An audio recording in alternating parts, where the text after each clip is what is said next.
प्रिय दर्शकों, आज हम आप सभी के सामने प्रस्तुत कर रहे हैं समुद्र मंथन की कथा। क्यों हुआ था समुद्र मंथन, कैसे हालात पैदा हुए थे और समुद्र के अंदर से 14 रत्न निकले, वो किसको किसको दिए गए थे, हम सारा हाल बताएंगे। वीडियो के अंत तक बने रहें।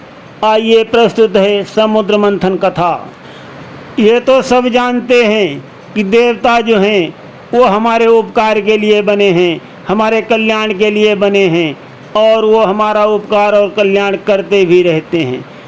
और उनके ऊपर जब संकट आता है तब श्री नारायण हरि उनका संकट दूर करते हैं। तो साथियों, एक बार की बात है, दुर्वासा ऋषि जी को सब जानते हैं। वो बहुत ही क्रोधित हैं, उनके साथ रहना कठिन हो जाता है, इसलिए ही उनका नाम है दुर्वासा ऋषि। यहाँ पर थोड़ा संक्षेप में हम ये भी बता दें कि दुर्वासा ऋषि को इतना क्रोध आता भी क्यों है। एक बार क्या हुआ, ब्रह्मा जी और भोलेनाथ जी में बहुत बहस हो गई। बहस करते करते भोलेनाथ जी को बहुत क्रोध आ गया, बहुत भयंकर क्रोध। उससे ब्रह्मांड को नष्ट होने का खतरा उत्पन्न हो गया। लगता था कि ब्रह्मांड भस्म हो जाएगा। ये बात ब्रह्मा जी भाप गए और वो थोड़ा नरम पड़ गए और भगवान भोलेनाथ जी को भी एहसास होने लगा था कि मुझे इतना भयंकर क्रोध आ गया है और अब इस क्रोध का हम क्या करें। तो भगवान भोलेनाथ जी ने महासती अनसुईया जी के गर्भ में बच्चा पल रहा था। भोलेनाथ जी ने उस क्रोध की ऊर्जा को माता अनसुईया के गर्भ में स्थापित कर दिया।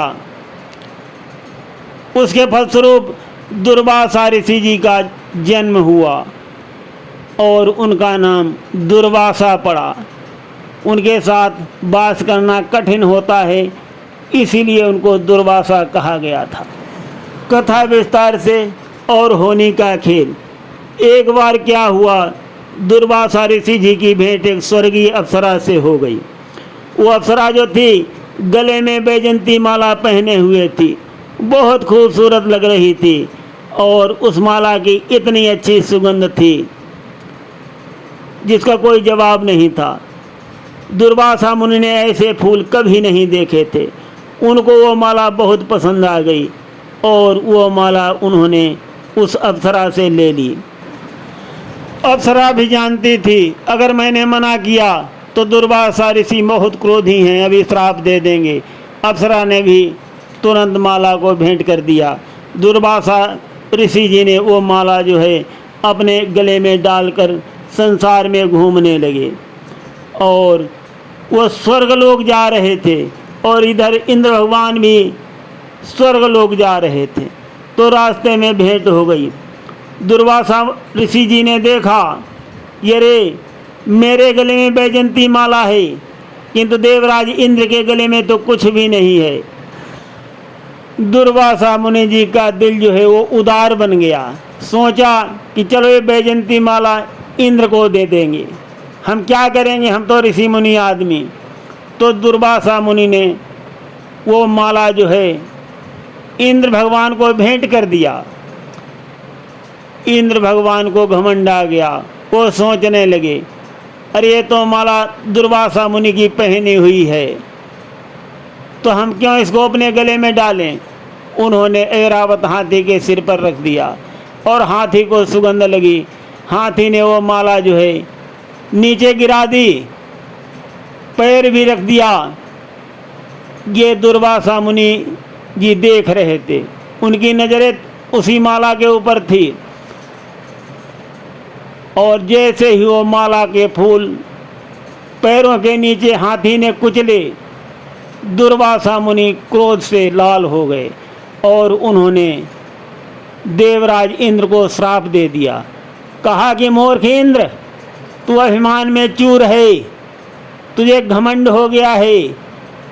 तेरी ये हिम्मत जो मेरी भेंट की हुई चीज़ तूने पैरों के नीचे कुचलवा दी।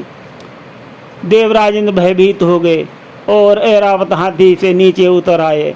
दुर्वासा मुनि के चरणों पर गिर गए और कहने लगे कि हे मुने, मुझे क्षमा करिए, और मैंने जानबूझकर ये अपराध नहीं किया है।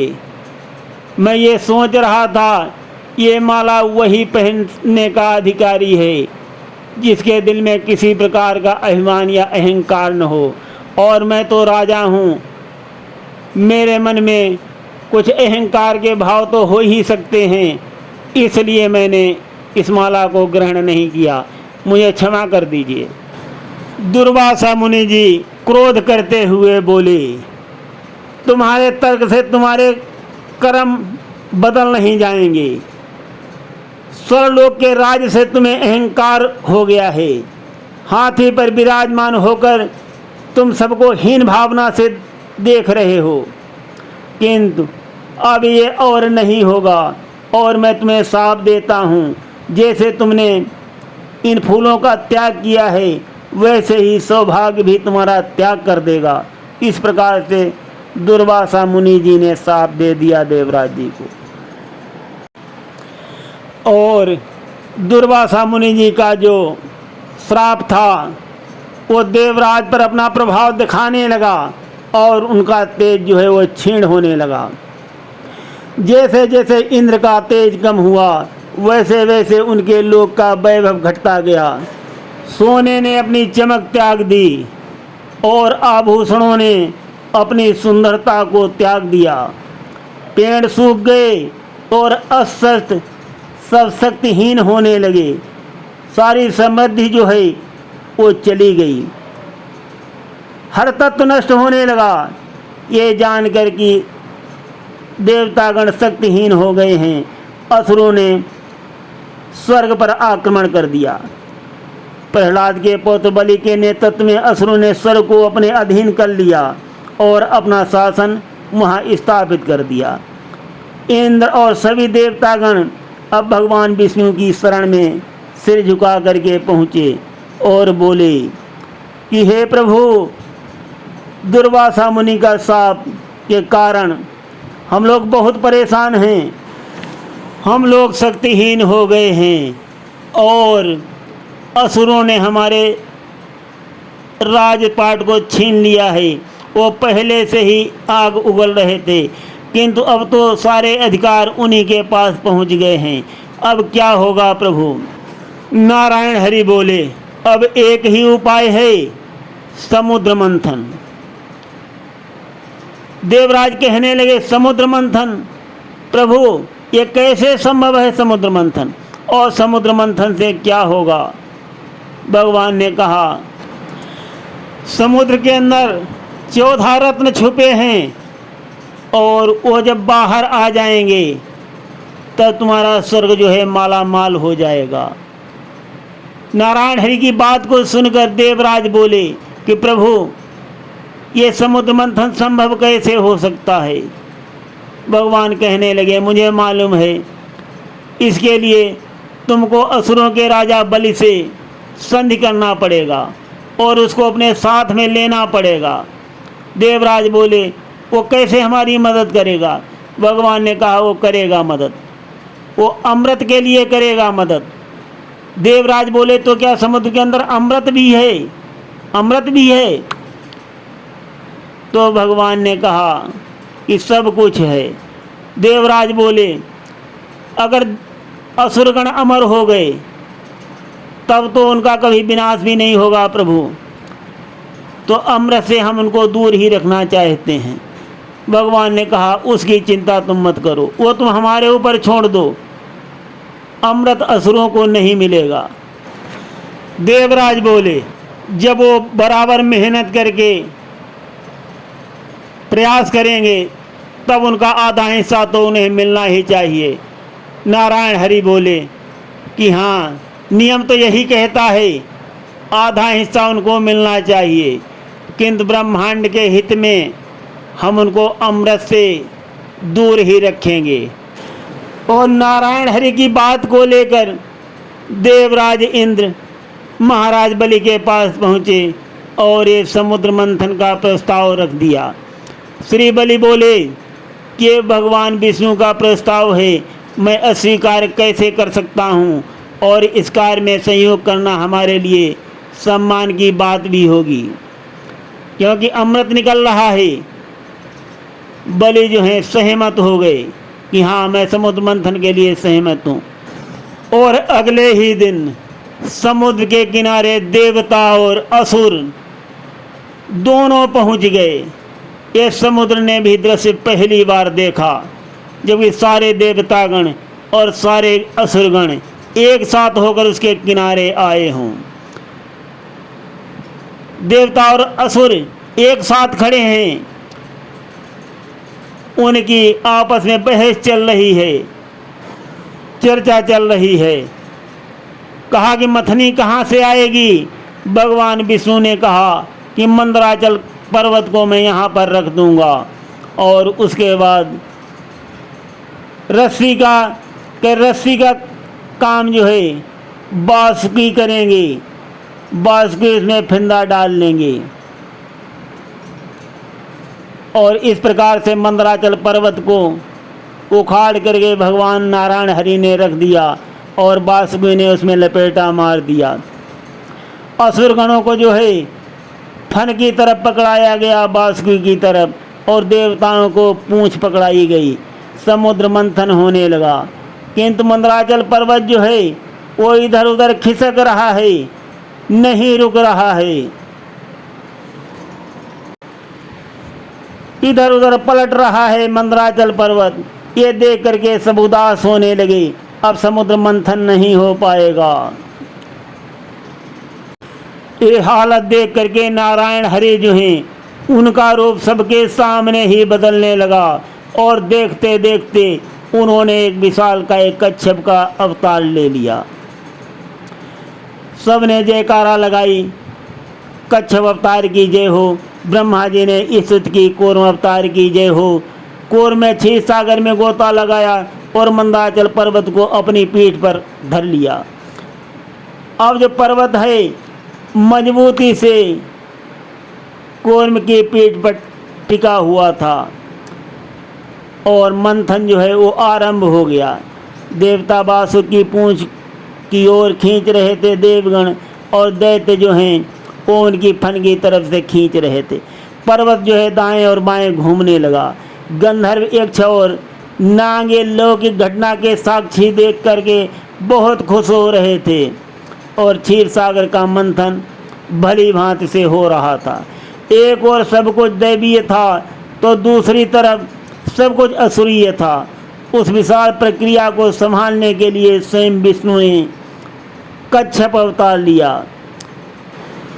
समुद्र का पानी जो है विशाल भंवरों में तब्दील हो गया। जल प्रवाह का बल जैसे ही समुद्र की रीढ़ से होकर उसके तल तक पहुंचा, उसने नीचे पड़ी हुई वस्तुओं को ऊपर उछालना शुरू कर दिया। देखो देखो, सब लोग चिल्लाए। जैसे दूध में मलाई की तरह सागर की सतह पर सभी रत्न तैरने लगे। तो यहाँ पर 12 रत्न जो हैं वो पानी में तैर रहे हैं। उनके नाम अभी बता देते हैं। सबसे पहले कल्प वृक्ष निकला, ऐरावत हाथी, उच्चे सर्वा घोड़ा, कामधेनु गाय, कौस्तुभ मणि, बारुणी, रंभा और मेनका, पारिजात वृक्ष, 5 जन्य शंख, सारंग और शक्तिशाली ज्येष्ठ धनुष, लक्ष्मी। ये 12 रत्न जो है निकले पहले, और ये देख करके ब्रह्मांड जो है आनंद से झूमने लगा। अरे इतना धन जमा हो गया है, सबके भाग्य खुल गए हैं, कमल खिलने लगे और सिक्के खनकने लगे। श्वेत का जल छिड़क रहे थे, 10 दिशाएं आनंद से झूम रही थी। अचानक समुद्र के पानी में उबाल आने लगा, दुर्गंध आने लगी, दुर्गंध। और वो क्या था? वो विष था, जहर, जिसकी दूषित वायु चारों ओर फैलने लगी और उसने आकाश को काला कर दिया। अब बहुत बड़ा संकट आ गया, बहुत बड़ा संकट आ गया, जैसे प्रलय होने वाला हो। ब्रह्मांड में त्राहि त्राहि मच गई। और देखिए साथियों, हमने आपको बताया है कि ईश्वर जो है किसी न किसी तरीके से हमारे सबकी रक्षा अवश्य करता है और अवश्य बचा लेता है। भगवान भोलेनाथ जी पहले से ही तैयार थे। उन्होंने समुद्र में अपनी हथेली लगा दिया और जितना जहर था खींचने लगे। इतने में बलि बोला कि देखो वो जहर कम हो रहा है। फिर क्या देखा कि भगवान भोलेनाथ जो हैं सारा जहर अपनी चुल्लू में लेकर के पी गए। इधर माता पार्वती जी चिंता करने लगी जहर कहीं नीचे न उतर जाए। उन्होंने भोलेनाथ जी का गला पकड़ लिया और जहर वहीं रुक गया। भोलेनाथ जी का नाम नीलकंठ पड़ गया, इसीलिए नीलकंठ भोलेनाथ जी का नाम पड़ा था। ब्रह्मा जी मुस्कुराने लगे, कहने लगे चलो भोलेनाथ जी ने अंधकार को दूर कर दिया और सबको बचा लिया। तो दोस्तों ऐसा नहीं, जब समुद्र मंथन हुआ था तब नारायण हरि अकेले हों, तीनों शक्तियाँ वहाँ पर एकत्रित थी। ब्रह्मा विष्णु महेश वो सारा परिणाम जानते थे क्या क्या होगा। और लास्ट रत्न में धन्वंतरि अमृत का कलश लेकर के बाहर निकल आए, प्रकट हो गया अमृत। और अब हम प्रसंग को यहीं पर विश्राम देते हैं। अमृत कैसे भगवान बांटेंगे, अमृत को देख करके असुरों ने धन्वंतरि से अमृत कलश को छीन लिया था। बाद में भगवान कैसे देवताओं के पक्ष में करेंगे वो हम कथा अगले प्रसंग में सुनाएंगे। सुनते रहिए गिरीश अध्यात्म ड्रीम में। और हाँ, अभी हम आपको एक बार फिर से जो 14 रत्न निकले थे वो फिर बता रहा हूँ अलग से स्पष्ट रूप से। तो रत्नों के नाम इस प्रकार हैं: कल्प वृक्ष, ऐरावत हाथी, उच्चेश्वर घोड़ा, कामधेनु, कौस्तुभ, बारुणी, रंभा और मेनका, पारिजात का वृक्ष, 5 जन्य शंख, सारंग, ज्येष्ठ, लक्ष्मी, विष और अमृत। ये 14 रत्न समुद्र के अंदर से निकले थे, समुद्र छुपाए बैठा था। और साथियों, हिंदी मायने में कहें तो भगवान श्री नारायण हरि ने बहुत बड़ी कार्रवाई करके ये धन का संग्रह को बाहर निकाल लिया जिसका उपयोग नहीं हो रहा था, और अब उसका सदुपयोग होगा। सुनते रहिए गिरीश अध्यात्म ड्रीम पर। हम प्रसंग को आज यहीं पर विश्राम देते हैं। आगे अमृत कैसे बांटा गया वो हम बाद में सुनाएंगे।